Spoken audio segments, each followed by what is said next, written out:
I'm Matt King, and I'm with the King team at Kentwood Real Estate. I'm here with my partner, John Perotti. We are once again in Erie. We decided to come back because our first update wasn't perfect, so we thought we'd try it a second time here. So we're excited. We're at the Old Mine. We're having some pizza, having some ciders, and we're going to give you guys a market update on Erie. All right, so speaking of the detached homes that we've got going on within Erie in the current projects that we're working on, you do have multiple developments. Flatiron Meadows is one where it's finishing up, so getting into something in that development right now, you might be on the very tail end if they do have anything available, but they still have the KB Homes, which is filling in the southwestern portion of the community. And then we've also got Morgan Hill, which is a little bit further north in Erie, but they are planning on 490 units, single-family dwellings, large yards. It's an interesting community because one of the things we don't see a lot in developments now are large yards. They kind of pack you in a little bit, but Morgan Hill has done a fantastic job of building these houses on these gigantic lots and putting them in a price point that is for the region is incredibly reasonable. I mean, you can get in there in the low fours starting out, and then you could build your house up. I've heard up to 700 plus. And for other developments in Erie, there's also Colliers Hill. These are just the ones that they're already kind of established.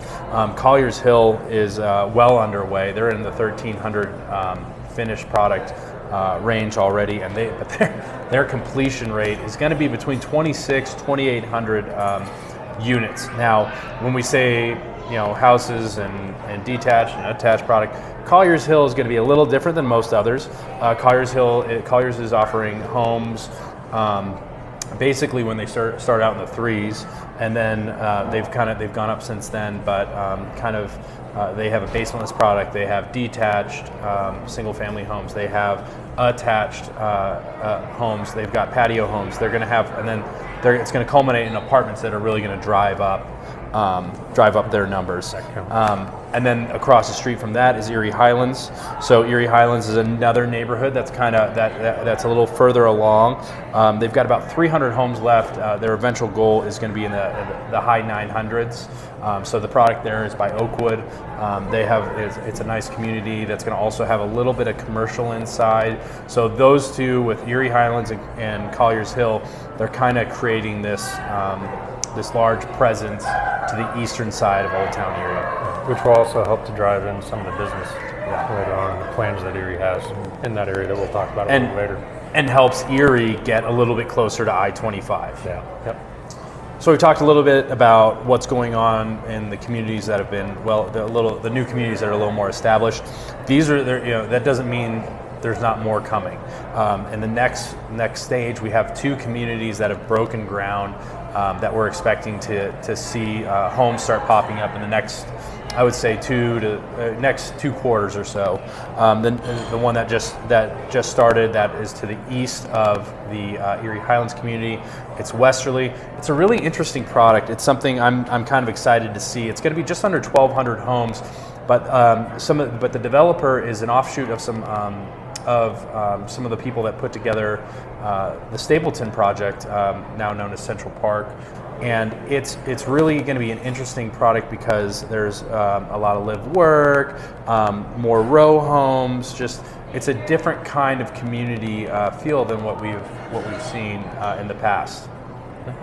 In that area where they're going to be building, if you're not familiar with Erie, it's basically Weld County Road 5 and Erie Parkway. So you still have a great flyway to get to I-25, as well as you've got access into Boulder and all of that. So, but that's kind of the area. There's a single track nearby, and then another development that's going to be shooting in across Weld County Road 5 that we'll talk about later.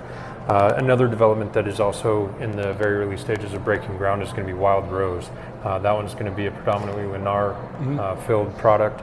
In there, they're looking at roughly 118 homes, and it's going to be on the border of Lost Creek, which is also in the phase of development right now, but that one's quite a bit smaller. But with Wild Rose, Lennar is looking to bring in their Grand Collection, from my understanding, and the Monarch, and they've kind of changed up their their housing plans in the last year or so.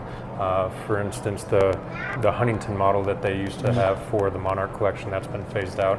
There's been a couple of different ones in the Grand collection, but in the Grand collection you can get a super home where it's got like the separate mother-in-law suite, where it's they've got their own living quarters. So for anybody that is looking for something where they might need to get a multi-generational family into it, that is an option that Lennar's going to be bringing in towards the center of town. That's right off of East County Line Road, Jasper area.